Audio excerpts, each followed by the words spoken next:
बिस्मिल्लाहिर्रहमानिर्रहीम अस्सलामु अलैकुम वरहमतुल्लाहि वबरकातुहू। इस्लाम और हम ऑफिशियल चैनल में आप सबको खुश आमदीद कहता हूँ।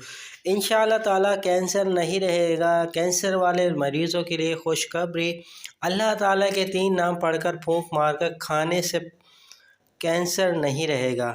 वो क्या चीज़ें हैं आज आपके सामने पेश करने वाला हूँ। पर वीडियो पर जाने से पहले आप दोस्तों से रिक्वेस्ट है, अगर आप चैनल पर नए हैं तो चैनल को ज़रूर सब्सक्राइब कर दें और अगर आपको वीडियो पसंद आए तो लाइक करना ना भूलिएगा। चलते हैं वीडियो की तरफ। 100 दिन का इलाज कैंसर के मरीज़ों को ज़रूर इस्तेमाल कराएं।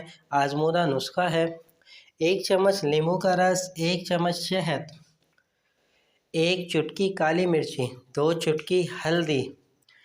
इन तमाम चीज़ों को अच्छी तरह मिलाकर आधे घंटे के लिए छोड़ दें। इस दौरान मरीज़ या कोई भी शख्स या कोई भी रिश्तेदार या कोई भी करीबी दोस्त या अल्लाह या सलामु या हफीज़ो बग़ैर गिनती के पढ़ता रहे। ये नुस्खा दिन में एक बार नहार में इस्तेमाल करना मुफीद है। इस दौरान मरीज़ को चाहिए कि वो सदका बेशुमार करें। दुरूद शरीफ आयतुल कुर्सी कसरत से पढ़ता रहे। इंशाअल्लाह ताला 100 दिन के अंदर कैंसर जड़ से ख़त्म हो जाएगा। उम्मीद करता हूँ ये वीडियो आपको पसंद आई होगी। इस वीडियो को लाजमी अपने दोस्तों के साथ शेयर ज़रूर कीजिएगा।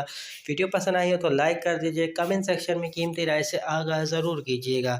हमारा जो वाक़ये का सिलसिला चल रहा है, बराए मेहरबान उन वीडियो को भी वॉच लाजमी कीजिएगा। चलता हूँ दोस्तों एक नई वीडियो में फिर आपके सामने हाज़िर होऊंगा। जब तक के लिए अस्सलामु अलैकुम वरहमतुल्लाहि वबरकातुहू।